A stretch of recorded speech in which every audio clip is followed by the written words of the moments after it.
ingay at kaguluhan. Pinasan ko itong lahat at akin tong pinagdusahan. Di ko man lang naranasan ang kalinga mo, ina. Bakit mo nagawa sa akin ang maging isang ulila?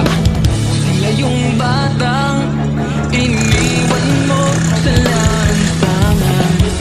Kahit na giniginaw at nahihirapan, nais kong magtanong sa'yo kung bakit ba iniwan mong nag-iisa at nasaan ka na?